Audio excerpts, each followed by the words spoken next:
Balaluwa. Wali awumude. Awumude? Nsebo. Mupiti. Kale sebo.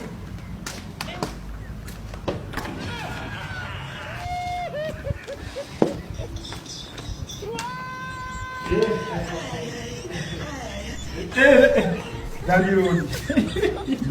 Ngasa sukula. Siri mugenyi. Paseteza. Nali na kunyonyola moti sente nga omanyi. Ngenda kuleta sente na kuleta. Bochimanyi nyumba zino nazizimbe sente za mwanyi. Antu akava mu kalina. Anti kungulide ochimanyi nyumba zino sente nazijja mu mwanyi. Iwe chingamba muko. Ate nga ni mu myaka ja bitonge ejo. Ngembera nawe kiraba kwetu bwi. Akalu mwaka banja. Swali tugira lene tubula atuga abantu. Mwaka banja.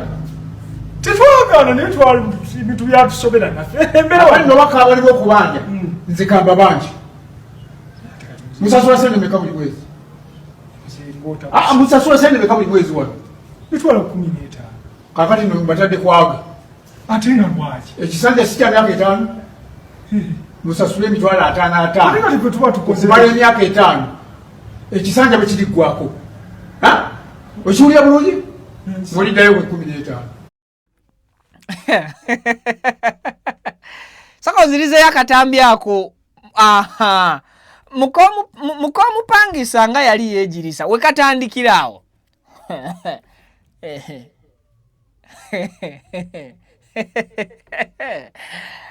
Aha, kwata ukomao. Omupangi lwaki ayingidde? Zayo njagala nga tanayingira. Ono awo. Pavini ononyamu entono nalatandika show onemeseza. Iye sawo. Nenga mazima ddala lwaki opangisa enju y'emitwalo 15 n'omukyala. Kale video jiweka like bwe kibange ekiri ku screen kikusanyudde mpako full screen. Nange kansanyuseka abali mu office olunaku olwaleero. Yes, chimala zaawo. Kakati omupangisa bamubuuzizza lwaki akamwe temwakabanja anyumidde angambye twali tutandise okabanja awo naye simanyi oba kati musasula 5 temugenda kusasula 15. Nambuuza ensonga nti enju mwoli twazizimbisa sente zava mu mwanyi. Era lwaki twalwana okujjawo abaali batulemesa okulima mwanyi. Mwe mwanyi zammwe bazisaanyaawo, mwe mwalijje sente muzimbe temwerwanako. Akalulu bwe kaagaana okubanjibwa kakati mugende mulinde ennyumba zongezebwe ebbeeyi buli kintu kyekanamye. Video y'olunaku olwaleero buli alina akadde ogenda gifunamu. Atalina kadde k'amaanyi oyinza obutafuna mu video yaffe ya lunaku lwaleero. Naye kanzikirize Mukama akusobozesa obeere ng'olinawo ka time. Kakati ababaka aba independent oba abayitamu obwa namunigina ku kifo ky'obubaka bwa parliament abasukkira ddala 30 olunaku olwaleero basisinkanye olukiiko lwa NRM. Of course nze ng'omuntu nakibagamba dda nti ababaka ba independent abasinga babaka ba NRM. Just nti NRM we bayitaddewo miwaatwa kugezaako kuziba gaapu yaabwe in case gwe bataddewo gwe bawadde kaadi nga tebamwesiga. Waliwo n'ekintu kye tuyita okuzannya politics mu ngeri eri equal. Kakati ng'olina okulekera endowooza z'abantu abamu nti naffe abatalina bibiina weetuli naye nga mu actual sense abantu abo balina umbrella y'ekibiina ekimu mwe bakola ki mwe babeera bagwa. Omwami Moses Magola tabaddemu simulabyemu era ngenda kutegeeza ebibadde mu nsisinkano y'olunaku olwaleero. Bano basizza kimu ne bagamba bagambye mbu beegasse ku beegasse ku nkolagana eyawamu n'ekibiina kya NRM. Wuliriza, tebeegasse mbu ku NRM naye beegasse ku nkolagana eyawamu ne NRM okusobola okutambula obulungi mu parliament. So ngenda kukulaga engeri ensonga gye zitambuddemu mu buufu obufaanaganako bwe buto. Kakati ye Dr. Sarah Bireete olunaku olwaleero si mumativu avuddeyo eri gavumenti nga ayagala ebeere nnambulukufu ennyonnyola ensonga lwaki etadde akazito ku bibiina bino ebibiina bye tuyita NGOs, non-governmental organizations, ebibiina by'obwannakyewa, accounts zaabwe mu banka sente nyingi bazifreezinze, bazikwata babawa ensonga entuufu era ennambulukufu. Gavumenti y'okkwata sente egamba nti yazikwata lwakubanga abantu bano bakukusa sente zibeeko bye ziyamba. Mukimanya akaseera ke tubaddemu kabadde ka byabufuzi, ne byonna tugenda kubeera nga tubitunuulira mu mbeera emu oba mu mbeera endala. Kakati ye President Museveni alabiddwako mu katambi akamu ng'atinattina, kye kigambo ekituufu mu lulimi Oluganda ekitavvoola, afunamuko ku leisure time n'atambulamu n'alambulako oba oli awo ku ebyo ebibeera bikoleddwa. Akatambi ako kalaga mwami Museveni ng'agezaako okuba nti agolola ku magulu ebinywa oba bibadde byeesibye sitegedde bulungi, naye alabiddwa ku express oba kkubo kyeryo siritegedde bulungi n'erirabika kkubo lyawala mu saati yeeyo enjeru ng'atinatina President ng'atambula yeeyongerayo. Nenewe tugenda kubiraba. Kakati enteekateeka ez'ebibuga okubeera nti birongoosebwa, okugoba abantu ab'enjawulo ku nguudo, okubajjako emidaala gyabwe, okubajja mu bifo bye badde baludde ebbanga nga bayiiyiza, zikyagendera ddala mu maaso. Naye vidiyo lwaki nakusabye ogiwa akadde olunaku olwaleero nga njagala nkutegeeze olabe obulumi bw'abantu ab'enjawulo bwe bafeesinze, olabe ne plan oba oliawo eri emabega wa operations zino ezikolebwa okwetooloola ekibuga. Bangi balowooza nti operations z'okugoba abatembeeyi ku kkubo zigenda kukoma bukomi mu kibuga Kampala. Tebasooka kiwa nnyo obudde kukirowoozaako nti oba oliawo ne mu bibuga oba mu bitundu ebirala okusukka Kampala embeera ejja. Abamu ku baali ba kifeesi bambi nga batandikawo emirimu egy'obusuubuzi, emaali yaabwe ebatuuliridde. Basuubuzanga ebikajja abaana bano ku nguudo, ne kati ebintu bikalubu. Embeera ngenda gikunnyonnyola era ewataliiwo ndowooza kulwa nzikiriza nkolemu bukozi katono nnyo bwe nti mpozi ne Prime Minister Nabbanja buli luki ebigambo bya Nabbanja bikyuka. Ono anaakomawo mu kabinenti egenda okufuga eggwanga mu kisanja kino ekijja teeraayo bakama banga awo katini nnyo ate nzije tutandika ebigambo n'emboozi kanzije. Amanya gange nze Kibira Hassan okuva mu Kibira Construction Company Limited. Tutunda amataka, tuzimba amayumba, tuddaabiriza amayumba, renovation tugikola, tusima amazzi. Ffe aba Kibira Construction Company Limited tutunda amataka ag'ebyapa, ag'endagaano ku makubo ag'enjawulo okugeza Hoima Road, Bombo Road, Masaka Road, Mityana Road. Ate tukiriza ne Kibanja Mpola osobola tukyalirako ku ofisi zaffe ezisangibwa Ssenge wa Kiso oba tukubire ku masimu gaffe 0755 36 37 82 ojje tugende mu maaso n'okwogereza ku bizinesi yonna gy'oba oleese mu ofisi yaffe nga bwe nzoogeddeko waggulu. Tujja kwataganira wamu kubanga bye tukola tubikola nga biri mu kkubo golokofu. Buli kimu ekigwa mu construction company tukikola. Bw'oba olina ky'oyagala okwebuuza era tukyalireko ffe ba Kibira tukubire buli kimu tusobola okukimala. Mutuusa omukisa okubabuuzaako nti assalamu alaikum wa rahmatullahi wa barakatuh.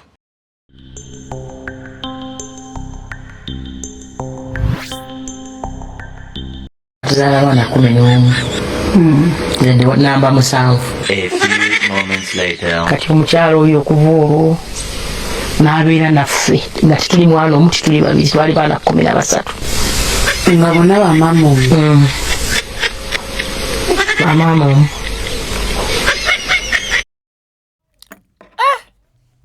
Nzirizaamu akatambi ako nyinza okwogera bye sijja kutegeera kaddemu okazanye. 7. Tuzaala abaana 11 nze namba 7. A few moments later. Kati omukyalo oyo okuva olwo n'abeera naffe nga tituli mwana omu tituli babiri, twali baana 13 nga bonna bamaama omu. Bamaama omu. Nze nali namba 5.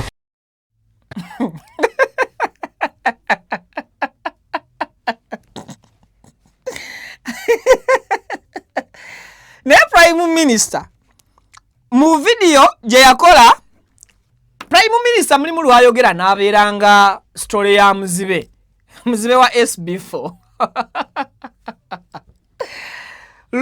munamawulire omwamugamba kino omulala n'amunnyonnyola kino kirala kakati Prime Minister mu interview emu yali kubukedde n'agamba nti ewaabwe baabazaala abaana 11 era ye mwana wa 7 netugamba bambi abakadde bajje bale emirimu gye baakola ki gye baakola netuvaawo PM y'omu n'avaayo n'agamba mu interview juice ku NTV nti baabazaale abaana 13 era ye mwana wa kumeka wa 5 omuntu ona jikakaadi efi katwejjukanye Prime Minister y'omu yayogera ebigambo bino Nsaba Pavilion mpeko ku bigambo Prime Minister bwe yasuubiza ensi nti Kibalama bamulina nene gye buli kati Kibalama family ye kumpi etuuse kwagala kusaana kukuzaawa yonna eggwe ku nsi nga Prime Minister tabuuliranga ggwanga wa Kibalama gyali ebigambo bino abijjawa era ebiseera ebisinga kyekimubeera ku bwongo ayinamuko akacyamuukiriro singa abaali ali mu maaso ga kamera oba just ayinamu kizibu kyakwerabira mulungi mu kwogera ebiwuliddwa natasooka ku bisengeja abaffe kiki ekituufu ekiri mu Prime Minister soko mpeko katambi kano nako tukabajjukize bulungi wuliriza bino byali bigambo bye n'okutuuka mu Parliament okubagana empawa ne Joel Ssenyonyi leader of opposition batandikira eno mpaka katambi ako. For example, if you can read Kibalama John Bosco abducted on 3rd of June 2019 from Kanyanya Gayaza Road. Now, how do you trace for Kibalama? But we are fortunate that Kibalama was traced. He was arrested recently in October in a place called Kakiri, and he's one of those that is claimed to have killed police officers in Chiboga, Wakiso, and other places. So there are those who have even declared and accepted that they have been, they are attached to the other rebel group, Coalition for Change. Remember? So such people really cannot be arrested like you are chasing a chicken thief.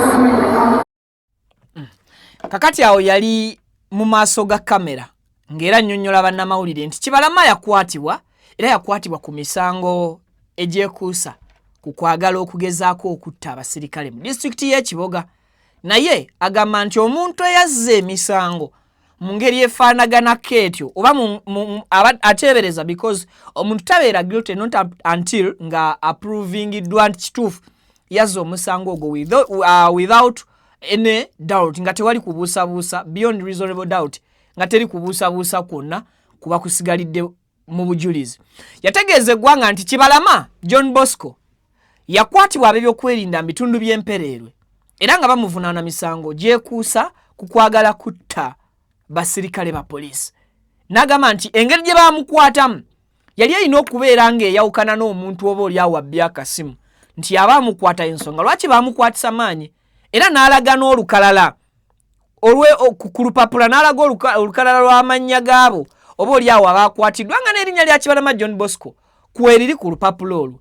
Wayita ennaku mbale amawulire nga gagenze gakikuba amawulire gagenze gakitambuza Prime Minister Nabbanja n'avaayo neyewakana John Bosco Kibalama n'agamba nti ye tamanyi wajali tubuze poliisi emuyinako obuvunaanyizibwa. Poliisi bwetuukirirwa nga yewakana egamba nti teyinaayo musibe mu kaduukulu kayo konna gwemanyi nga John Bosco Kibalama. Remember Nabbanja Prime Minister yakakasa bulungi mu kavidiyo era akatambikola byakatali ka intelligence ka artificial intelligence AI wabula akatambi akakwatibwa ne bannamawulire ab'enjawulo era abamanyiddwa. Kakati omuntu bw'ati bw'ayogera ekigambo mu Uganda ng'ali mu kifo ekinene bwe kityo ekya Saba Minisita Katikkiro w'eggwanga agikeka hadithi omusiraamu agiyita hadithi ebigambo byayogera bitwalibwe nti by'amazima era tukkirize nti ebigambo by'abayogera biba byansa.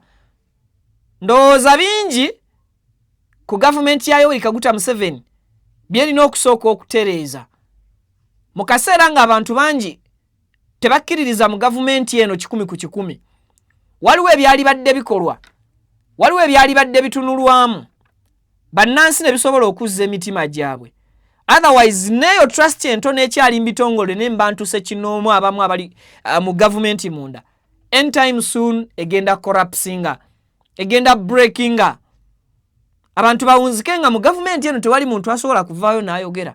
Nga Kaabe Mwami Museveni akulira gavumenti eno nga bw'avaayo n'ayogera teri muntu asobola kukkiriza mbigambo bye. Reason abantu balonda ye kennyini ne batasooka kuyita mu busengejja bwa njawulo boogera ebigambo ne batabinywererako. Ekyo nno kigenda kuba kiwa enkizo nnene abantu okutandika okulowooza nti gavumenti gye tulimu ya kizanyiikirizi oba gavumenti gye tulimu y'abaakazanyiikirizi. I'm not here condemning a position Prime Minister gyalimu, but I'm here to condemn the lies obulimba bwakozesa nga ali mu position ennene bwetyo. Sali badharinze kuzza butambi bufaanana buno ng'ayogera kirala yeegaana kirala. The same applies to Minister w'abavubuka n'abaana, Minister Baramu Barugahare. Ayogerera ddala ekintu mu gavumenti eno naawe kyolaba nti amisleading abavubuka n'abaana kyokka ng'ate baakulembera. N'otunuulira omusajja akuzeemu myaka era nga tuludde ng'abuulira eggwanga nti intaneti okusalwako mu kaseera ak'akalulu gavumenti si ye yakikoze. Waliwo emmeeri eyagenze maaso n'okusala cable mu Semayanja. Imagine ye mukulembeze waffe ow'omugigi omuto abaana n'abavubuka naye ali ku baana bafaalimba abapaintingira ekifaananyi nti okulimba mulimu and you can be paid ng'olimba. Such acts mu gavumenti ya Yoweri Kaguta Museveni ziyinza okubeereza obulabe mu mijiji gye tuzimba emito oba mu generations zino ze tugezaako okulaba nti tushepinga mu mulembe guno ogwa artificial intelligence. So osobola okumbulira mu comment section Prime Minister ne ba Minister ba Mwami Museveni abasinga osobola obbajjako hadithi singa bavuddeyo ne boogera ekigambo kyonna. Ensonga ne bwe bayamuzinzi bwe bavaayo ne bakola statement, do you take that statement seriously? Mu comment section nsaba weegate mu conversation yange butereevu tusobole okuba nti tutambulira wamu. Thank you. Bwe nvaako awo Dr. Sarah Rirete olunaku olwaleero ne bannabibiina by'obwannakyewa batuuzizza olukuŋŋaana lw'amawulire. Press conference gye bakoze olunaku olwaleero ebadde esindika butereevu okwemulugunya n'obutali bumativu bwabwe eri gavumenti olw'okugenda maaso ne freezinga accounts zaabwe ng'ebitongole ebibwannakyewa ze tuyita NGOs, non-governmental organizations. Government, yes. Kakati Dr. Sarah Rirete agamba waliwo ebitongole gavumenti bye yaggala ebyobwannakyewa yabiggala totally n'ebicrosinga. Ebimu ku bitongole ebyo nsobodde okubifunako kuliko ekiyitibwa Chapter 4 Uganda, kitongole kya bwannannyini kyaggalwawo gavumenti ya kuno teyakoma bukomi kukiggalawo nekwata accounts zaakyo zonna n'ezifreezinza sente zonna eziriko nga tebasobola kuziggyako. Neddira ekitongole ekirala ekimanyiddwa nga Human Rights Network for Journalists Uganda, ekyo ekitongole nakyo n'ekiteekako envumbo ku accounts zaakyo teyakoma okwo n'ekiggalawo. 3 ekitongole ekimanyiddwa bingi waliwo National NGO Forum, ekyo nakyo kitongole kyaggalwa ng'ensonga ekiggaza gavumenti tezirambika bulungi ate tekoma bukomi kuggala kitongole wabula n'accounts za NGOs zino mu banka bazikwata ne bazifreezinza sente eziriko nga tewali asobola zijjako yadde okuzikola ki okuzisindika oba okola any transaction okuva ku accounts ezo.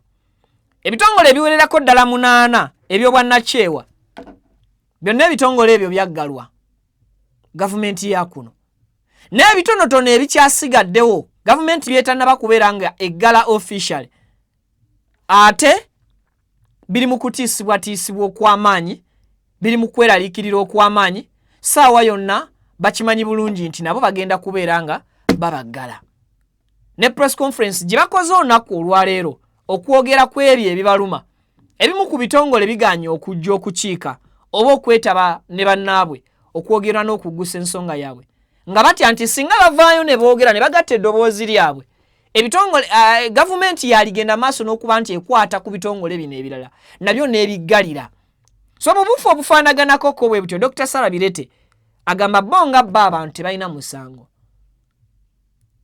kakati yo gavumenti egamba nti ebitongole bino ebyobwannakyewa byali bikukusa ssente bikukusa nnyo ssente kyokka Financial Intelligence Authority ekyo kye kitongole ekikola ku kunoonyereza ku ssente ezikukusibwa kigamba kyo tekinnaba kubeera na nsonga nnene era tekirina bingi bisobola kwogera mu kaseera kano olw'okuggala n'okufreezinga accounts za NGOs ez'enjawulo naye era jjukira nti twakajja tuve mu kalulu gavumenti erina n'omu ku father eyakwatibwa mu bitundu by'e Masaka n'emuggalira n'emubuzaawo okumalira ddala kumpi ennaku 17 ng'abaabe tebamanyi wa gyali tatwalibwanga mu kaduukulu tatwalibwanga mu kooti poliisi emwegaana amagye tegavaayo kwogera nti ge gamulina naye nga bamulanga money laundering millions 5 ng'ateeberezebwa okubeera nti ssente ezo za kufujjirira byabufuzi n'ebirala ebiringa ebyo remember ebibiina by'obufuzi weebiri mateeka ate era ebibiina by'ebyobufuzi bino bikkirizibwa okufuna ensimbi okuva ebweru w'eggwanga ekyo constitution eyabiteekawo teyabitangira nti bireme kufuna funds era bikkirizibwa butereevu okufuna funds okuva ebweru w'eggwanga as long as funds ezo ziyita bulungi mu mateeka kakati NGOs zino zibadde zikola emirimu mingi gavumenti weetatuuka ebitongole by'obwannakyewa bino bibadde bikola omulimu munene bizanya paati nene mu kulaba nti bituuka ku muntu wa wansi mulimu NGOs ezibadde zituyambako mu byobulamu mulimu NGOs ezibadde zituyambako okutusomesa ebintu by'ensimbi mulimu NGOs ezibadde zisobola okutuyambako mu byobulimi ng'ebitongole bya gavumenti oba oliawo tebimala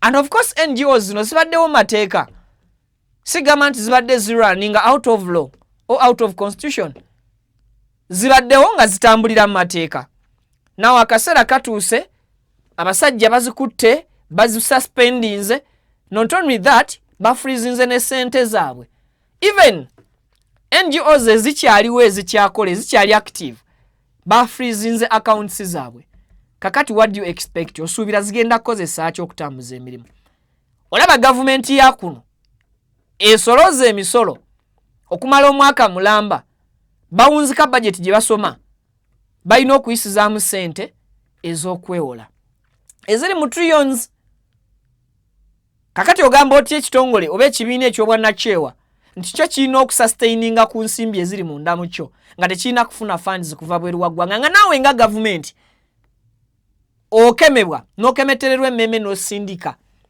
ebiwandiiko ebisaba okwewola ssente okuva mu banka ez'enjawulo n'okuva mu mawanga ag'enjawulo agatukiriza obusobozi soko mpeko ku Dr. Sarah Birete nga nnyonnyola ensonga nga bwe ziri bw'aba ali kumpi awo muntereyo ekyo kya bulimba ekiyitiridde tekiriiwo era tekisoboka teri nsimbi ezenkana bwe zityo mu bibiina bya nakyewa teziriiwo ebitongole ebikola ku ensonga za governance accountability eddembe ly'obuntu n'ebirala naye ebitongole 8 bye birabiseeko abalala bali mu kutya tebaagala kwogera kubanga bamanyi bwe banaayogera mbozi bayinza okubagalirako ddala naye ate ffe ng'ebibiina bya nakyewa ebibiina bino byateekerwawo okubeera eddoboozi ly'abantu kati bwe tunaadda mu kwekweka era ebibiina biba tebikyalina mugaso ku muntu wa bulijjo. Commissioner wa ministry yakola ng'omuwandiisi wa department erabirira ebibiina bya Nakyewa, naye bakama be tebaliiwo, teri abamanyi, minisita tanaba kubalonda. Kati ne bino byawandiika nti asazizaamu biki, asuspendinze waaka si mirimu gye, awo tebaliiwo, minisita tanaba kubanjula mu gazeti Abannayuganda babategeere. Naffe ng'ebibiina bya Nakyewa tetubamanyi. Tetusobola kukyogerako kati kubanga waliwo okunoonyereza kusooka kugenda mu maaso, not the real okunoonyereza analysis. Bwe basanga nti mazima ziri genuine, abo baba bazita. Naye bwe bafunamu okuteebereza nti balimu ensobi, ndowooza biba byeyongerayo mu other investigations ebitongole binoonyereza ku ezo ssente. Tusaba ekitongole ekikulira zi NGO Bureau n'ekyo kya FIA bave mu bino ebintu ebitali mu mateeka, bave mu kuwalana ebibiina bya Nakyewa kubanga bye beekwasa byonna tebiri mu nsa. Ekyo kya bulimba ekiyitiridde tekiriiwo era tekisoboka, teri nsimbi ezenkana bwe zityo. So oyo ye Dr. Sarah Birete akutegeeza nti gavumenti egezaako okubeera nti yeebulankanya. Ng'oggyeko okubeera nti gavumenti yo nga yo efuna funds okuva ebweru, naye naawe omuntu waliwo financial support gy'oba weetaaga ebiseera ebisinga. Era y'ensonga lwaki bangi ku bantu baddukira mu banka, baddukira mu money lenders okusobola okufuna ssente bempawalinga businesses zaabwe. So gavumenti bw'ovaayo n'ogamba nti NGOs kozisaleko ssente ko freezing accounts zaabwe, togenda kukoma bukomi kukosa ba CEO oba bafounder ba NGOs zino, wabula ogenda maaso n'okusigala ng'okoseza ddala abantu ab'enjawulo omulina abo ababadde bakola ki baganyulwa mu NGOs zino. So abo abalina omutima ogusobola okwogera nga Dr. Sarah Birete bavaayo ne boogera, ate abo abatalina nnyo buvumu beba abaatidde n'okwattending attendance press conference ne bakulaga nti bagitidde because end time nabo batya okubeera nga baggalirwa. So thank you so much Dr. Sarah Birete, naye njagala wakiri next time oba ku mutimbagano gwo onkotingireyo statement yemu mu luyimba lw'omuyimbi yo Mathias Walukaga olugamba nti ekimansa nnaku kigimansa mpalo. Yes, era ebigambo bingi ebigamba nti bw'oyogera ofa so nga ate ne bw'otayogera ofa, meaning that ensi w'olaba ekikyamu speak up, raise that matter so that abalala abatannagwa mu nsonga eyo bajje balama. 2, abantu ababa tebannafuna buzibu obwo bayigire mu buzibu kuggwa abeera abufunye. NGO ziyambyeko amasomero mangi. Government schools teziri equipped. Of course everyone knows that. NGOs amasomero gye twasomera yadde gaali ga bwannannyini naye ng'ebitongole bino ebibwannakyewa bimanyi okujja ne bipiikingamuko ku baana ne bitandika okubaweerera abaana abalina abazadde abateesobola bulungi. Now you have frozen the accounts of these NGOs. Bagenda kuddawa, bagenda kunzika nga abaana ababadde balabirirwa bagenda kugobwa school fees, abaana ababadde bambazibwa omukisa gubayise mu ngalo. Yes, mubba mulimu abayinza okuba nga bakukusizaamu ssente, naye ate mulimu bangi abakola emirimu gyabwe mu butuufu bwagyo. And therefore ku nsonga nga ngivaako, gavumenti tetukyabasaba kintu kyonna, tubagamba bugambi mulowooze nga abantu, muleme kulowooza nga bitongole, kubanga mwe kennyini temusobola ku implementing amateeka ga bitongole bye mukolera.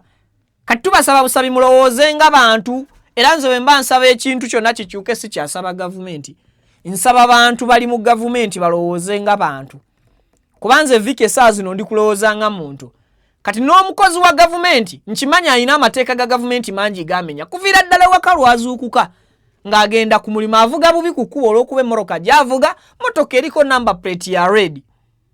Kimulowoozesa nti buli w'alina okusanga jam alina kuvugira wakati atuyisa awo wonna ali kumenya mateeka.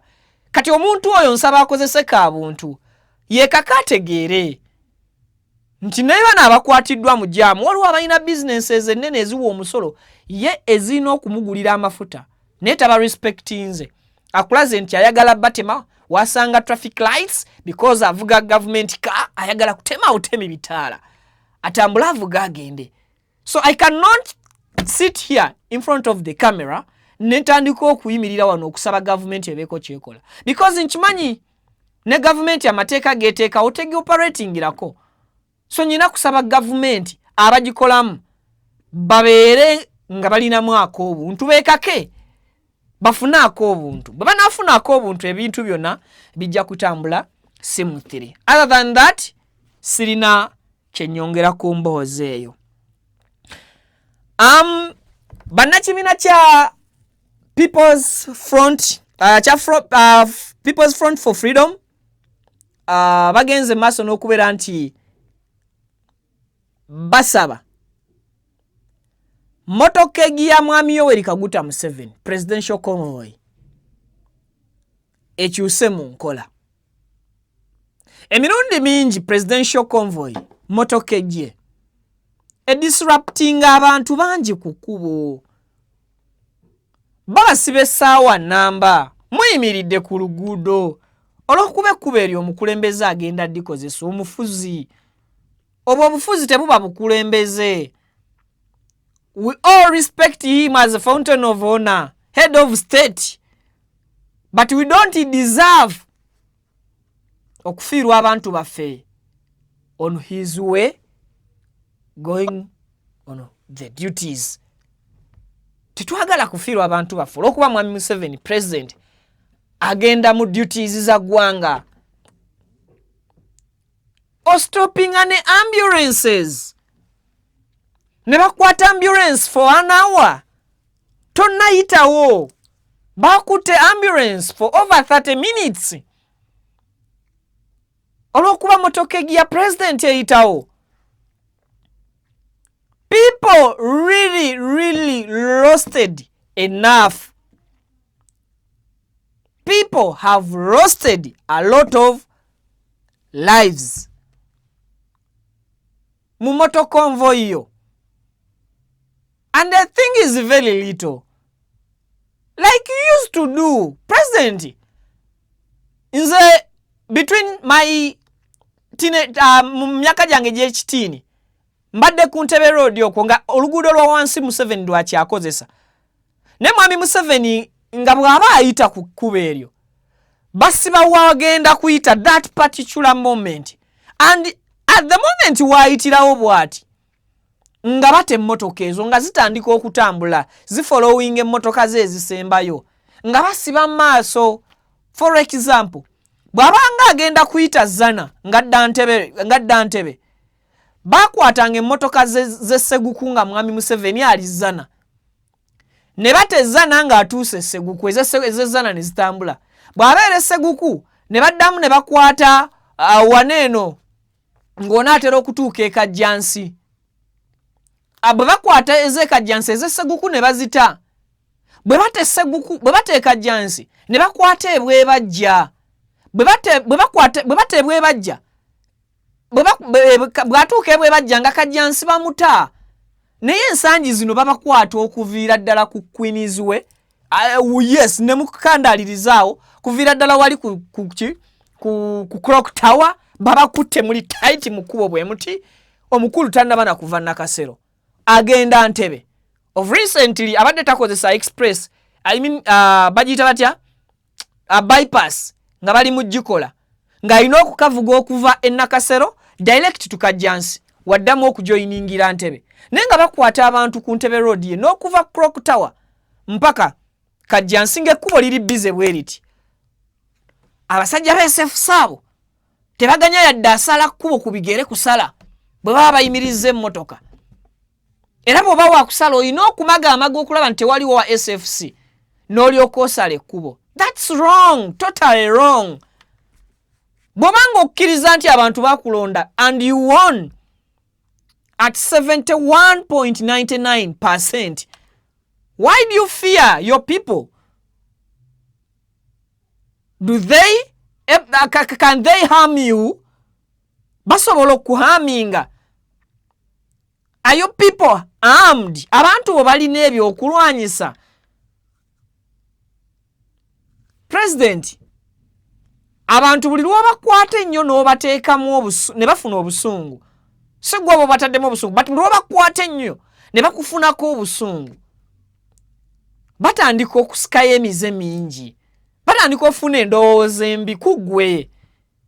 Otandika obbalowoozesa nti naye guno omukwano gwe twakuyira mu kalulu gwakuwa ebitundu ebyo 7 ku 10. Naye ddala wali badde otwekengera okutuusaako obulabe to that extent. If no, ng'abantu abakulonda olina okubalaga omukwano, I wish you can listen to their voices and please you try to understand them and implement what is right. Oyo mwami Dr. Lulume naye si mwangu bwatuuka mu opposition, si mwangu. Of recent yesabye mwami Kyagulanyi ave mu America akomewo akulembera abalwanyi be. Neyo tuveyo tusooke tumulabire mu perspective y'ebinyiga banna Kampala. N'ebitundu ebirala oba oli awo mwami Museveni gyayita. Motoke jenge eyiseewo. Tuwe katambi ako. To normalize such an abnormal situation.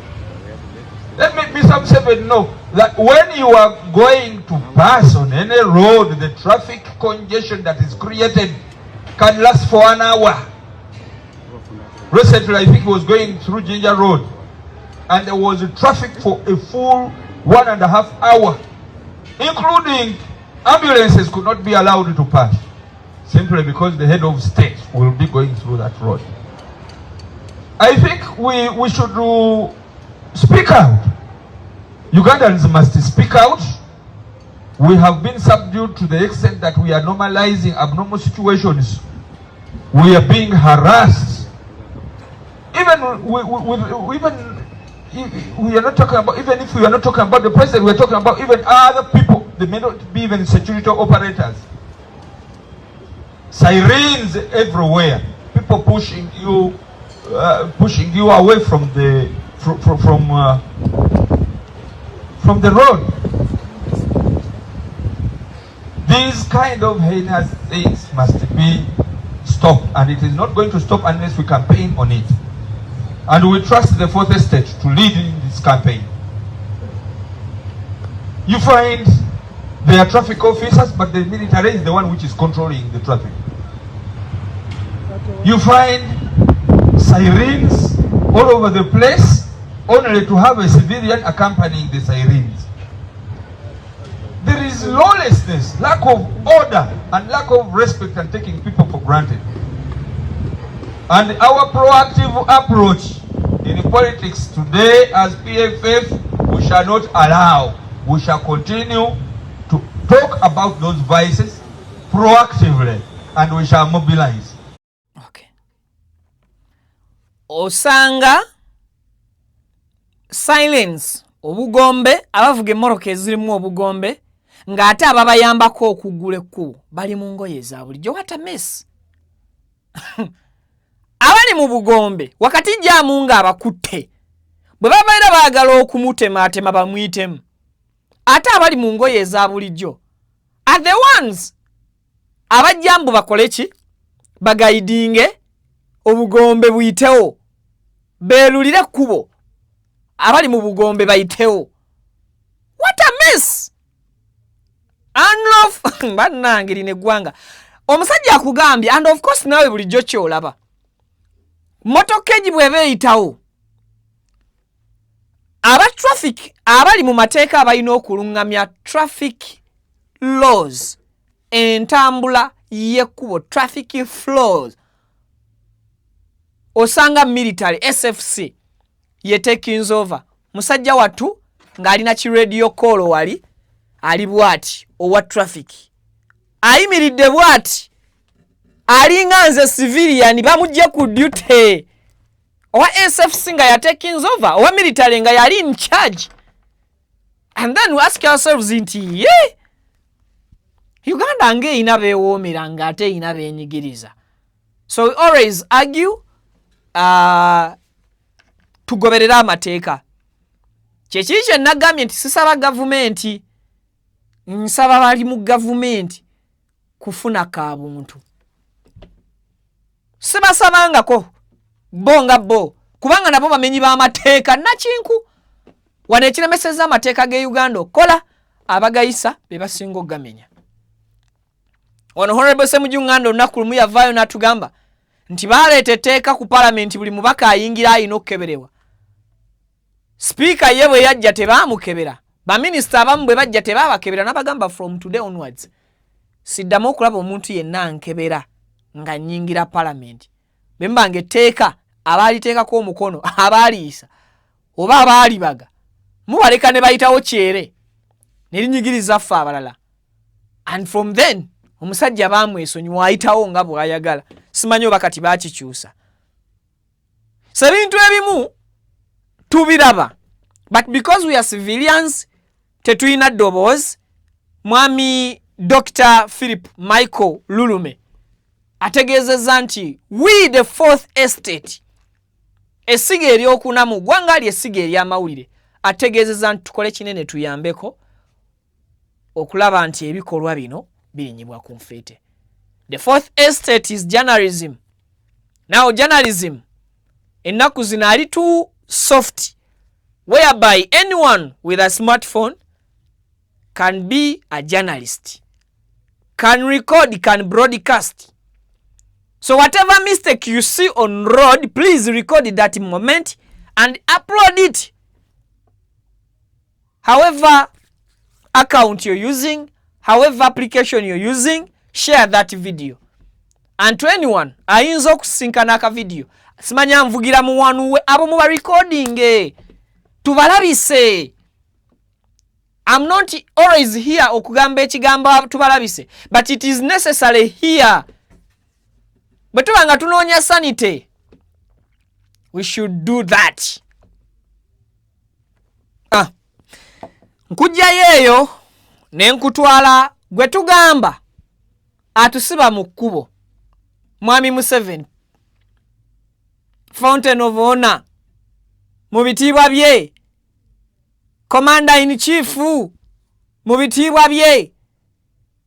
Kitiibwa kyawo kyendeseeyo gwe kiwandiike bw'oba owulira nkireseeyo. Naawe tandikira wenkomye. Tuli eno tukomplaininga nti omusajja atukwatira mu jjaamu omwo nga tulowooza ali biza ayanguwa nnyo adduka sipiidi y'amaanyi. Omusajja abeera eri atambuza bigere bw'atuuka mu nkuba eriweweevu. Mwami Museveni atuukako eri mu sipiidi yonna gye batuyisaawo mu jjaamu nga batukwatiddewo essaawa ezi. Omukulu n'atambuza ebigere. Omulabye? Mulabe? Togamba tiviki yeeyogeza. Omulabye? Naye ekkubo mwatambulira okumanya ono omusajja abaamulonda bamwagala nnyo. Ekkubo mwatambulira temubeera mu mmotoka leegi emmese tosobola kugiraba ng'esala kkubo.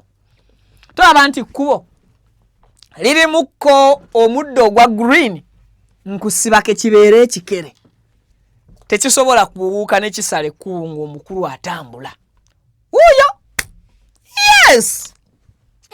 Yeah. If you want to know who is he, try it. Crossing. Gwerengere kubo nemukoona tolabayo yadde kagaali. Wabula kyolengere ebbali bamundu. Naye kati tuli mu kwogera eno kutukwatira mu kkubo, President ali kuhayiwa abantu babakutte teri asala. Ekibuuzo alambula quality ya kolansi? Alambula ttaka lye? So all in all, Jajja is trying to show us that he is fit and he is ready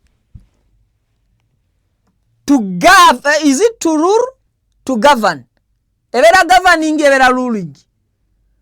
Kati kubibiri akola cha ruling Uganda, governing Uganda. Who is governing Uganda and who is ruling Uganda? Muluzungu kasita mwe muinazi dictionary mubiteekaawo. Kakati president ebinywa bigira ne byekaka n'ayagala asooka ave mu mmotoka. Bambi tumusaasire jjajja mwami akuze. Amanyi muzeeyi oyo emyaka gye bwe gitambula engendo empanvu. Nze nnyina jjajja wange oyo yafa last year. Bwe namuvugangako olugendo oluwanvu yaŋŋambanga please parking akebbali nsooke ngolole ku magulu. Kati jjajja wange buli lwe namuvuganga olugendo oluwanvu olw'emyaka, jjajja wange afudde alina emyaka 86. Mwami Museveni alina emyaka emeka olwaleero? Myaka si 8 gyagamba nti gyayina. Kakati Mwami Museveni bw'aba alina emyaka 8, jjajja wange yafiira ku myaka 86, jjajja mukyala mukadde Nabatanzi.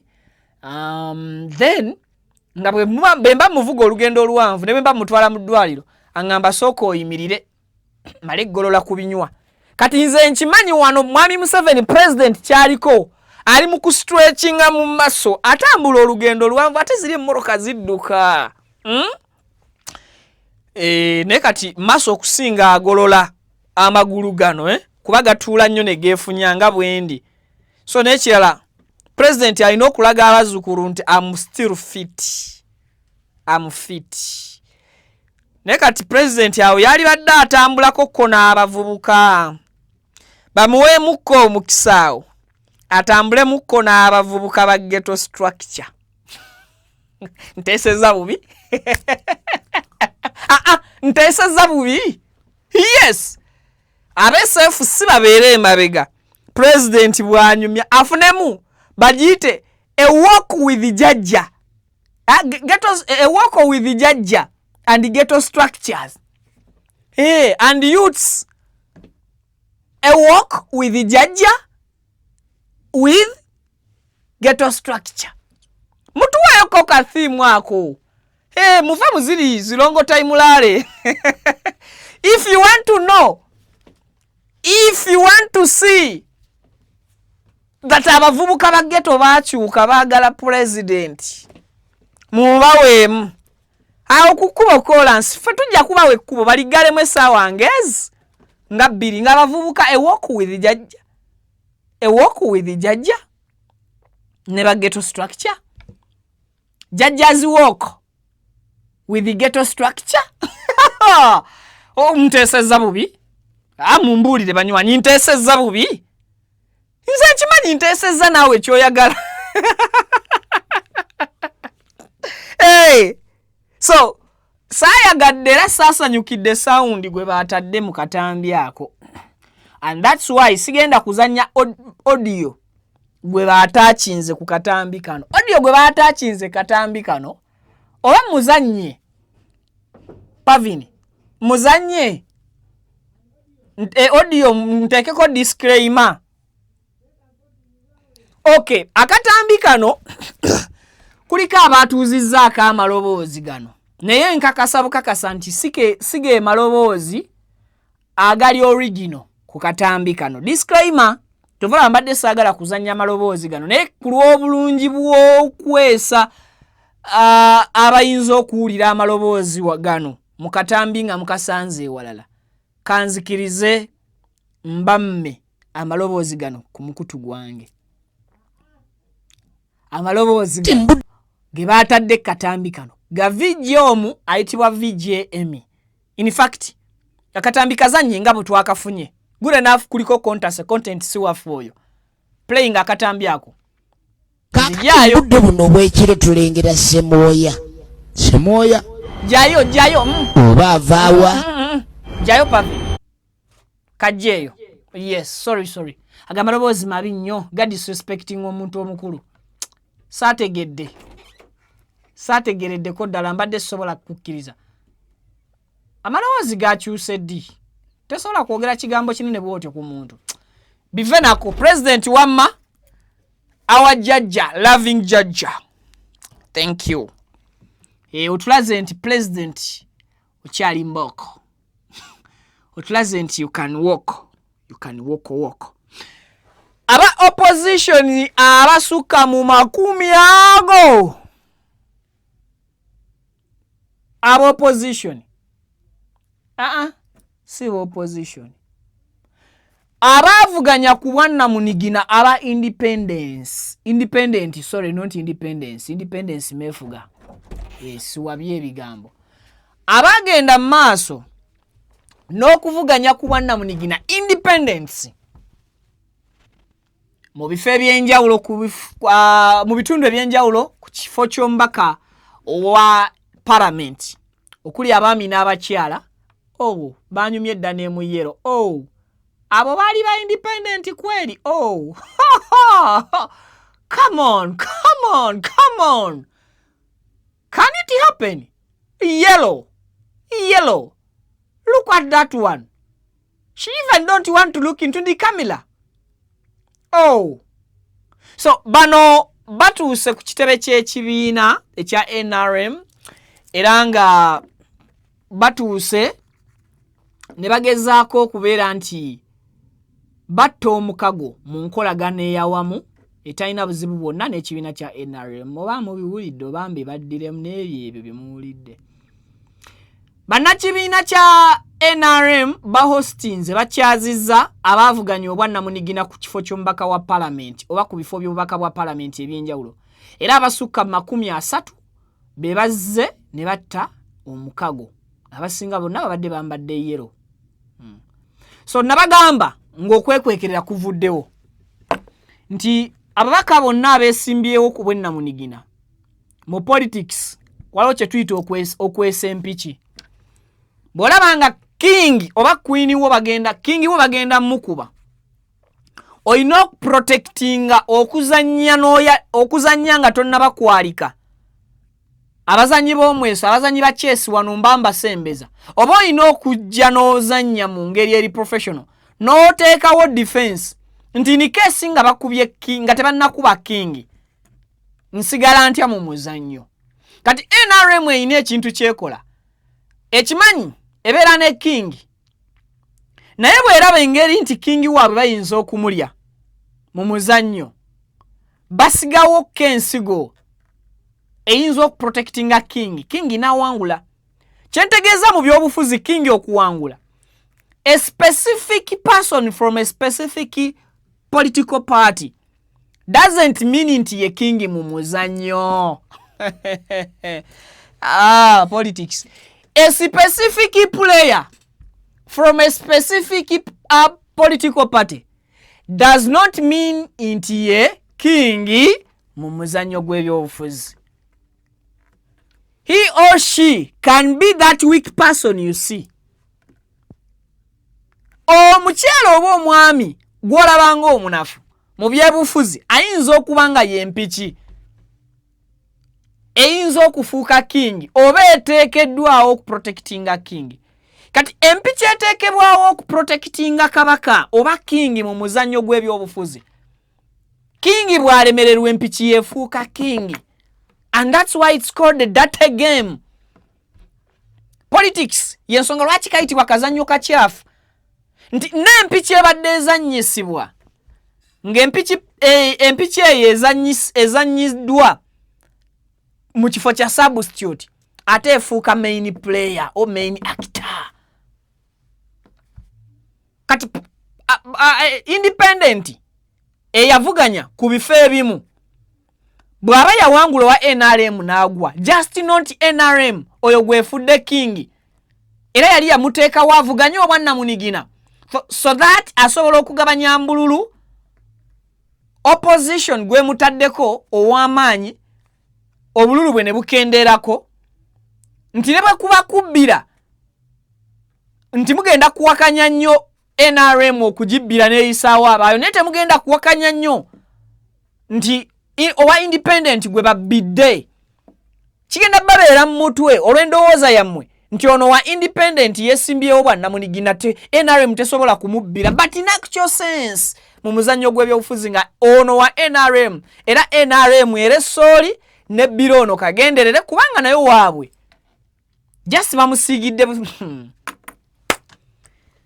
kakati osobola okumatiza otya nti bano ba independents abagenzo mu NRM era ne batta omukago. Remember tebajoininze tebegase mbu ku NRM naye bassa omukago ne NRM.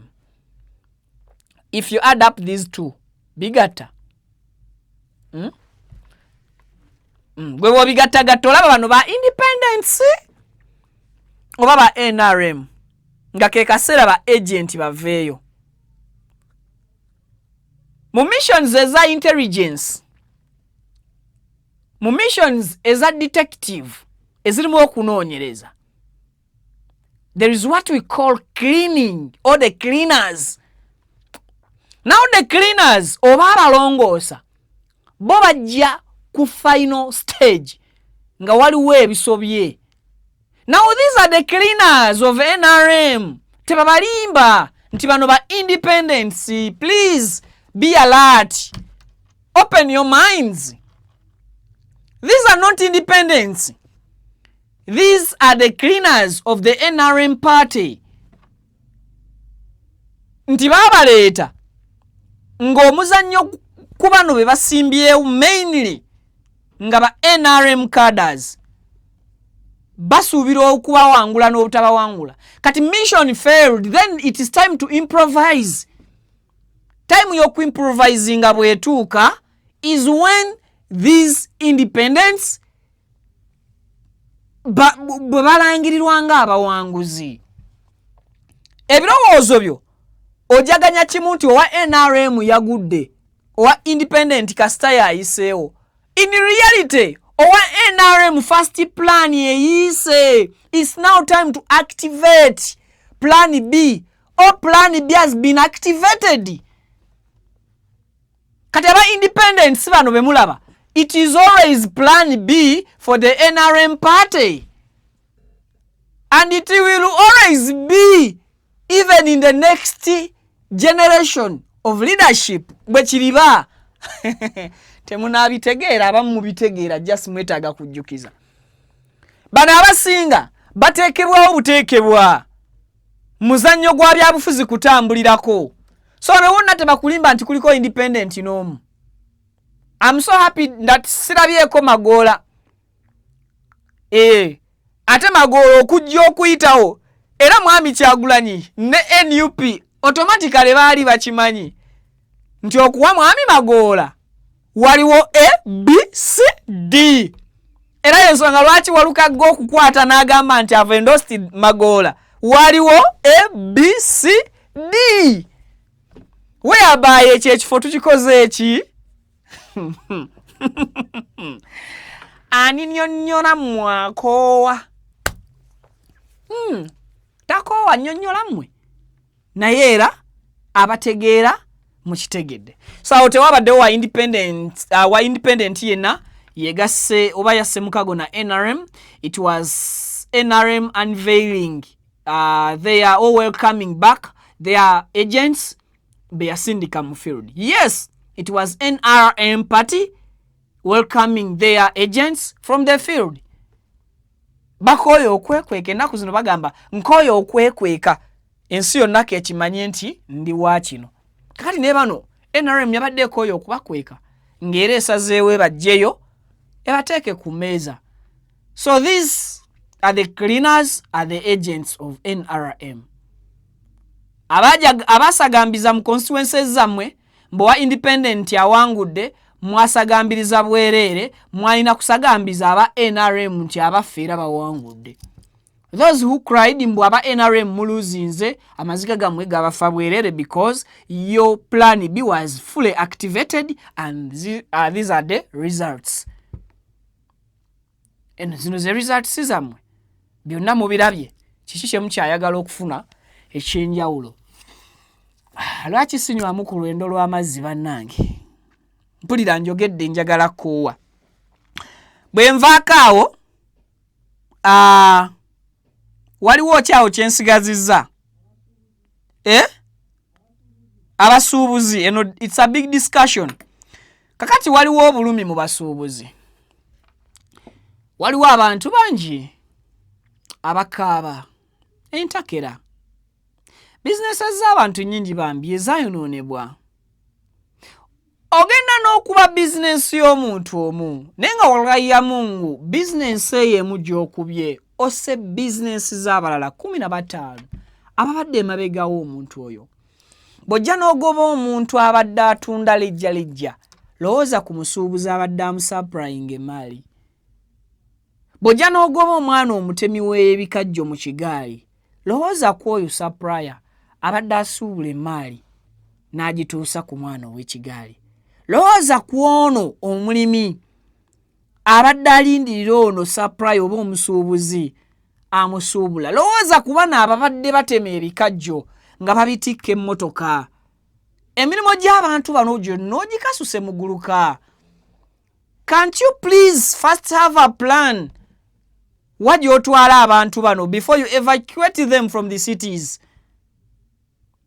Mujja abantu mu bibuga ne mubeera bati puwali nga temutaddeewo yadde wawe basobola kudda. Mu bitundu eby'embaale gye basindika abakyala n'abantu abaali bakolera mu streets ez'enjawulo be baamenya babatwala mu kifo mu butale nga n'akatale ke babatadde mutakaliimu masannyalaze be bajje ku kkubo badde bakola kiro. They are selling chipsy. Batunda chapatis. Ne babajja ku street okubadde amataala ne batwala mu kifo kye batasoose yadde kuteekateeka.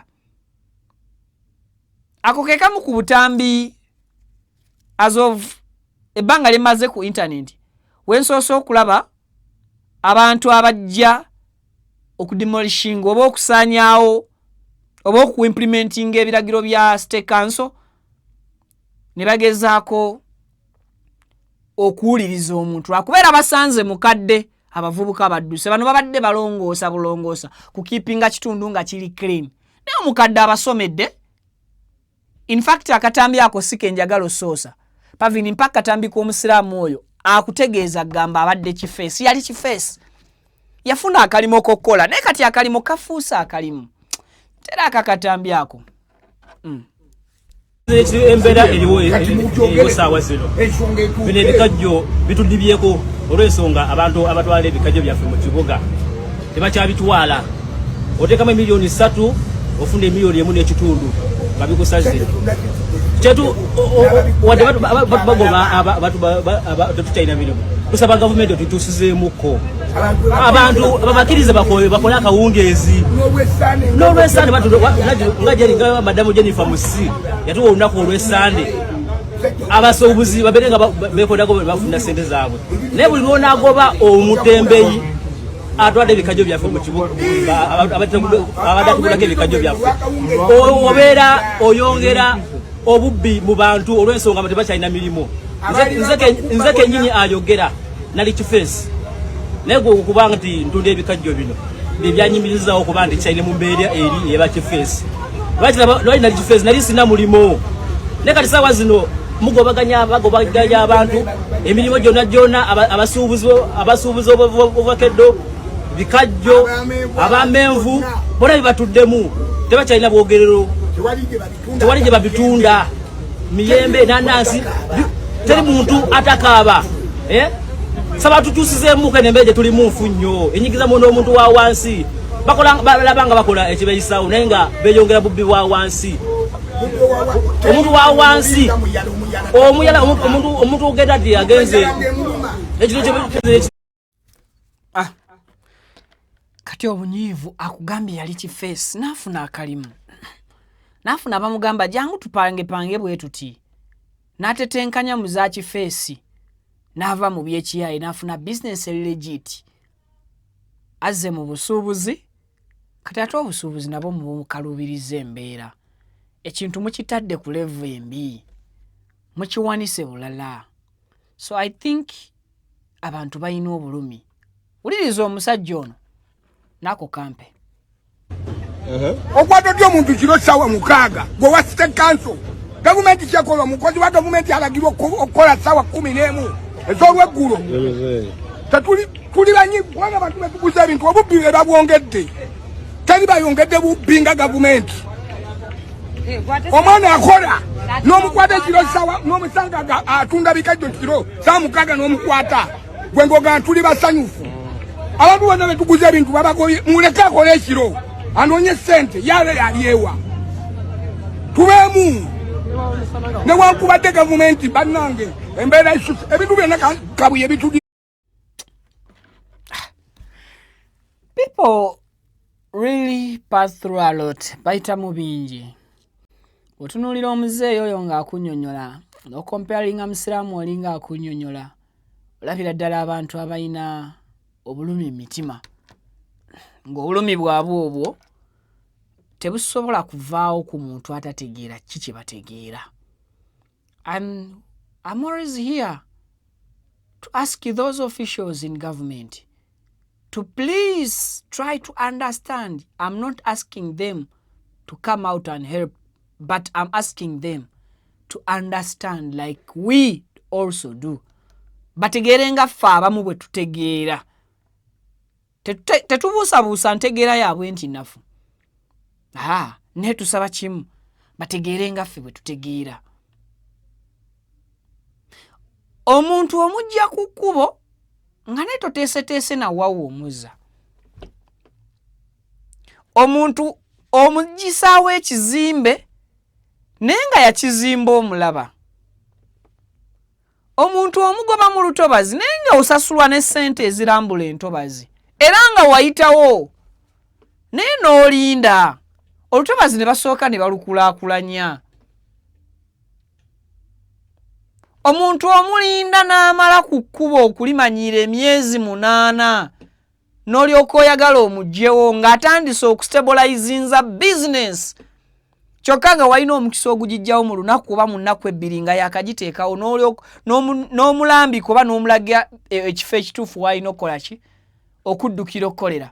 So olesa omuntu akoze emyaka 8 mu kifo ky'ogamba nti kikyamu yali teteekeddwa kikoleramu ozze nga bizinensi ye yakatandika okupiikinga oba bizinensi yakatandika okuba nti ebukala mu bakasitoma yakatandika okucreatinga bakasitoma be abali daily omusengula without giving him or her a notice nti oba omuweeyo omwezi kale bakasitoma abo babadde azimbye abategeeze kuwa wagenda okudda abducted from nowhere. No jabs in operation. No yera. You just away those people. Balagewa. Gwokakasa omulimo gwolina mu city council gwo singa bagukujjako. Ne bakugamba tukuwadde mwezi mulamba n'onyo omulimo kukuba osobola okufuna omulimo. Are you sure? Singa ofubutuka mu public office eyo gy'olimu. Osobola okwetandikirawo omulimo n'ogusustaininga mu mwezi gumu myezi 2 ne gukuwa amagoba. Are you sure? Nti singa ofuluma mu motoka ya government eyo gy'olina osobola okugula kasipasi akakono okakanika emyezi 6 nga suspensions tezikaaba nga bw'ovuga eyo ya government etakaaba suspension. Are you sure? Singa ova mu mulimo ogwo gwokola gwotambuliramu gwe bakuvugiramu emmotoka ya government egulwa amafuta osobola okuvuga vitiziyo nga tokebera ku geji y'amafuta yadde ogenda mu lugendo olutanywa mitwalo 10. Then why are you so busy? Why are you so rude to people? You're tough. Abantemba wamu yadde kadde ku breathing. Are you very sure? Nti singa ofuluma public office eyo gye weeyagaliramu n'obukooti osobola okufuluma ebweru ne tukuwa capital wa milioni 10 n'otubuulira business mwosobola okuzinvestinga ne tudda myezi 6 ng'olinamu ng'edduuka lyonna oba kyonna business gy'otaddewo ezitowa milioni 12 myezi 6 ng'ekoza amagoba ga milioni 2. Are you sure? Kati lwaki oyigganya ono ayiiya daily income? Abaana bali lwatakoze talya already mwatutuumadde erinnya lya lwotakoze tolya. And it was your plan. Okakasa ntubeera mu mbeera eyo mutukwatirire nga tetusobola kubeera nti tusobola okuwummula wiiki okakasa otya nti ku mulimu gw'oliko gwa gavumenti ogukuwa liivu y'omwezi ogumu olina omulimu gw'osobola okukola nga si gwa gavumenti ne gukuwa liivu ya mwezi gumu. And how sure are you nti olina business ey'obwannannyini gy'osobola okukola n'obukadde 2 n'ekuwa liivu ya wiiki emu nga toli mu business eyo nodda n'ogisanga ng'ekyazitowa milioni 2? How sure are you nti singa ova mu public office eyo osobola okutandika business n'ogireka mu wiiki emu emisolo nga wakagigulawo nga tewateekawo ssente za backup business nesigala nga nzigule mwabasiba mugala business z'abannammwe muli sure kyenkana kinti business singa mmwe tuzibakwasa ezammwe tebazigereka misolo egyo gye mutugereka egyetaagisa n'egiteetaagisa oli eyo okubira kerere mu office oli sure kwenkana ki nti nze apangisa edduuka lye miliyoni 2 mu kibuga risiti eyange gye nfuna ate ebeerako 6,000 nga nsasudde miliyoni 2 za rent osobola kigumiikiriza n'obwo obusungu bwenda bonjolesaako nze ali mu business ku dduuka wonsanga ng'ongereka emisolo ng'onsabasaba enguzo ndiikiriza wano na wali mbola okuba gwe otwalira famire kyakulya nga toyina n'omusaala ogutaliiko business efudde ogutaliiko maali esiranye ogutaliiko zibuze gujira na munaku za mwezi 21 tegulina nnaku 3 kuggwako bisajja mmwe ne bikyala mmwe bamama ne batata tubasaba mutegeere nga bwe tutegeera mukopeeko Burkina Faso tennakulaakulana nnyo kutuleka agifuga oba agikulembera tannafuga myaka mingi mmwe gye mufuze mulowooze people are there passing through a lot omuntu aliment munteekateeka za Katonda okufiira mu myaka 7 myaka 9 mu gavumenti yammwe eno omuntu afiira mu myaka 45 bw'atuuka 5 n'alyoka akuba alhamdulillah okwenkana okuzimala mu ggulu ninga Mukama yamutondera emyaka 9 gye yamuteekerateekera mu fayiro y'olugendo lw'obulamu bwe anyway eyo nvuddeyo nterayo akatambi k'omusajja oyo ak'eddakiika empanvu akamaama oyo kaleke tuteereyo akatambi ako okafunye waliwo akatambi ak'omusajja oyo abadde ayogera ku busuubuzi ku bikwekweto bino ebikolebwa okalina naawe sikutwaliramu yinza okulanga okulwawo kuzannya obutambi ng'ate gwe wabutegese okafunye kateekeyo mbasiibule bannaye mweraba naalulima obulungi atera nannyuka bo tebaagala kuva waliwo ekintu kyengenze neetegereza ndowooza naawe okyetegereza oluvannyuma lw'ebikwekweto bino ebikolebwa byasooka mu kibuga Kampala ne tugamba kale ndowooza balwana kutereeza kibuga naye nga balireeti baali badde bakola ekibuga ekirala abamu byebirowoozo ffe bye twalina naye nga abakikola bo tebatunuulira kukola kirala balwanya ku kino ate kye baayonoona edda naye nagenza okulanga kisaasanya kigenda Embaale kigenda Hoima kigenda Mityana nekigenda newaffe Mukono ne ngamba ki ekiri emabega w'ekintu kino ntali kugenda nga nzizaamu entambi nagenze nziddamu zonna nga nzeetegereza nasookedde ku lw'Embaale omusajja mujjukira yambadde akoofiira era kuli ebikwekweto yagoba abantu n'amenya obuyumba bw'abantu nga buteekamu guleeda ng'emenya bweti ne ngamba zino sente z'abantu mmeka ontazifuddeeko omukazi omu nagamba maze wano nga ntunda amanda emyaka 2 mweki naye nga gwe akulira Mbaale municipality tewasoose kwebuuza ono amaze wano emyaka emeka mbadde nkola ki nyina mukwata ntya nga mulaga nti kino kyakolerako kikyamu mutereeza nti okukolera awalungi naye nga gwe obwongo bugamba twala guleeda menya gobe midaala gyokye tika kuloole naye ng'ezo ssente ezikusasula ziva ku oyo masikini oyo ayo kyabugonja atunda amanda omusajja agamba njagala mugende mu katale walayi ya Mungu munnamawulire n'agenda mu katale ng'eriyo nzikiza teri masannyalaze n'agamba nti akatale tekali masannyalaze baagasalako dda omukulembeze omutuufu n'otamanya nyina asooka kukola ki gye nsindika ono mujja wano we ngamba nti wakyamu gye njagala agenda akolere nongoosezaayo ntya ng'eriyo nzikiza naye ng'ogamba nawe baakulonda ne bakuwa omulimu naye bannange Uganda eno erimu abantu abagezi abana abasajja n'abakyala bagezi baasoma natunudde ewaffe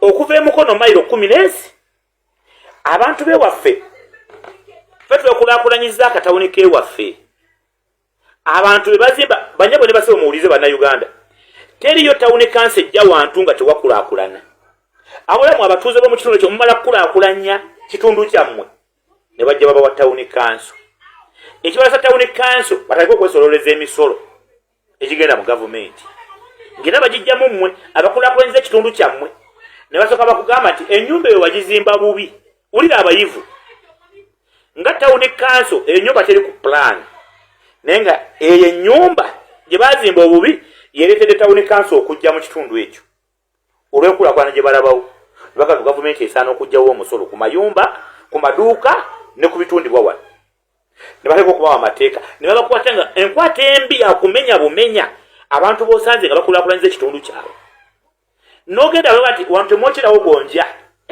nagambye bannange netulira abantu nakyeyune mumanye ku TV nageno mulaba nga yokyedde kugonjawo emyaka 15 atunda gonja oyajja sente ziwerera abaana oyazimba n'akayumba kali ate tawuni kanso kemugamba yakazimba bubi nga bamugobawo ng'ekyewunyisa gwe bagobawo tebalina bwe bamuteeka tugobe wana awakyamu kale obadde otulirawo ebbanga ddene kati genda wali oba gamba bakasitoma abo nti omwezi ogujja bakusanganga wali gavumenti weyabateeredde eki akatale omulina okugenda mwokyere gonja mutunde mwogo mutunde amatooke mugenda wali nga tekiriiwo naye nga obwongo bubagambye kati mubagobe tobuuza gye balaga mubagobe naye ng'ogoba bannansi oli mu kubateekeyo bannayuganda bangi balina amabwa ku mutima gwabwe ku bintu ebitatambula bulungi ebimu mu ggwanga lyabwe naye nga gweyongera kubakatira nga n'obutale obumu gye mugamba nti mubasindika nga mulimba nabo mubutwala abagagga mubugabira abagagga otonzeewo kino obwamalaaya bweyongedde obungi bugenda kweyongera abaana bawala bagenda kwetunda bangi oli abadde alina abaana be babiri ng'asula mu kazigo kakupangisa ng'omudaala bwe gwatundirawo ku obunyaanya gwogamba nti abutundira mu bumenyi bw'amateeka awo nga bulabirira abaana baabwe yafa kwabaweererera kakati omugambye vaawo agenda azzaako ki agenda okulaba landodi amubanja emyezi 3-2 talina kiddako abamu ewaabwe tebalina mu byalo naye bwetulira minisitule olwokubanga yayina ewaabwe ali ku sente za muwa musolo za bwereere atambulira mu mmotoka ya gavumenti ya bwereere nga n'emmotoka gyatambuliramu y'oyo masikini gwagoba naye ng'agamba mwenze mbalagidde nganze minisita nze kakuyege mbagobye ku luguudo mwamanyi gye mulaga ngenda kubasiba analinya mukaddo ngenda kumusiba munguddeko mudde ewammwe gye mwava minisita olina gye wava ewammwe wali watya ku byalo kyakulabira ki kyotulaga okuva ewammwe ku kyalo okireeta eno ekyokulabirako ekyo newammwe wali bubi oba oleese ekintu ekipya mu ggwanga ng'okijje mu ggwanga eddala bannansi bamatize bulungi tobakakaatikako bukakaatisi kubanga minisita yawadde eggwanga ery'okulabirako oliri wano nti eggwanga gundi wolinnyako mukaddo bakusiba luzira nange ngenda kubasiba oli minisita ng'oyimira mu kamera ng'ogamba bannansi abawa eggwanga omusolo gwe olina okuteekerateekera nga gavumenti nga weewera kubasiba nga nawe oli mu kabineeti ya gavumenti eno tosaana kubeeramu kubanga tomanyi kyolina kwogera eri abantu gwe minisita olina kubeera mu gavumenti abakulembeze teboogera bwe batyo newobeera abantu ogenda kuleeta ekintu ekibakosa osobola okugenda n'oyogera nabo bulungi ne batamanya nakumanya nti no kyobaleetedde kigenda kubakosa just kwogera bulungi omwana yakuba akayimba juzi nga bamaze okwerula ekibuga nga kitukula nange ekirufu kannyumira nage otundira Kampala nga yenna atukula omusajja nakuba nti okampala oliota Kampala wala ya Mungu yazzeemu okukakubanga Kampala jjudde amataba ng'enkuba etonyedde mu dakiika 4 nga amataba alebe omukazi ng'agenda awuga bubuzi oba bodaboda nga bakwata mukwate wuyo agenda kufa emmotoka nga zigudde mu mataba enkuba dakiika 4 omwana ddemu nakuba akayimba ako Kampala oliota Kampala sebo neŋŋamba nenoonya minisita aveeyo agambe nti Kampala ajaka ku ssaawa eyo nga n'obwongo bubagamba bana bakulembeze bafe abamu nti oba laba amataala ku bizimbe nga gaakane ku nguudo nti olwo kyekibuga era aba planning Kampala kati ayaka buyasi nga olaba okwaka kyekikulu ne batamanya kyekikulu ki we twali tugaba okuzimba ebizimbe bino twaba wa pulaani ki ng'ebizimbe mu ggwanga ebiri mu kibuga ekikulu emyala giri gitya amazzi we gatonya gava e Nakasero gakkirira gatya ero gye gakkirira abayoga bakosa batya amazzi we gatonya nga gava eri waggulu Emmengo we gakkirira mu kibuga eno mu Kisenyi gaggwerawa abali mu Kisenyi eno kundi wano eno wansi eno kuwino amazzi gabagweramu batya wala ya Mungu bapulana bafe ab'oludda olw'ekikugu ekyo tebasobola kukipulaninga naye webala b'amataala kati nga mukulu Hamu yakoze ekizimbe kye nakyo akamazala gaaka bulungi kati minisa walaba amataala bwati ne baddukanya ekibuga nga bagamba nange amakampala nga ayaka naye enkuba ate weetonya amataba ne gatwala egasanyawo ebintu by'abantu nasobola kwebuuza ekizibu kyali badde ki nti mataba wekuba weetonya amazzi gayingira mu bizimbe by'abantu amazzi gano ekizibu kyago tuganogera kyeki eddagala gaveewo nekuba weetonya abantu beeraliikira ku bizinensi zaabwe nti zigenda kukola ki kufa omuntu n'abeera eka nga yeebase naye ng'asasula ekizimbe edduuka lya miliyoni 5 naye kuba weetonya ekyo ne yeeraliikirira nti emaali yange gyeri e Kampala amataba gagenda okuyingira mu dduuka lyange emaali yonna efe naye ng'asula miliyoni 5 ba 10 naye nga minisita agamba nze nkola nnyo ekibuga era nsimbye omuddo anaagulinnyamu ne ŋŋamba gavumenti temuddayo okugamba nti mugenda kusasula abantu essente z'omusolo abo aboononeddwa ebintu byabwe olw'amataba oba olw'enkuba olw'enkuba yammwe mbi tukiweze ekyo tukikooye onosasula bameka kubanga enkuba ye ekyatonya ekizibu ekiviirako amataba mu Kampala kikulebya okugyawo abula okyapula Company Limited. Amanya gange nze Kibira Hassan okuva mu Kibira Construction Company Limited. Tutunda amataka, tuzimba amayumba. Tuddaabiriza amayumba, renovation tugikola, tusima amazzi. Fo aba Kibira Construction Company Limited. Tutunda amataka, ag'ebyapa, ag'endagaano, ku makuba ag'enjawulo okugeza Hoima Road, Bombo Road, Masaka Road, Mityana Road. Ate tukiriza ne kibanja mpola osobola tukyalirako ku ofisi zaffe ezisangibwa Senge wa Kiso oba tukubire ku masimu gaffe 0755 36 37 82 ojje tugende mu maaso n'okwogereza ku bizinesi yonna gy'oba oleese mu ofisi yaffe nga bwe nzoogeddeko waggulu tujja kwataganira wamu kubanga bye tukola tubikola nga biri mu kubogolokofu buli kimu ekigwa mu construction company tukikola bwoba olina kyoyagala okwebuuza era tukyalireko ffe bakibira tukubire buli kimu tusobola okukimala ntuusa omukisa okubabuuzaako nti assalamu alaikum warahmatullahi wabarakatuh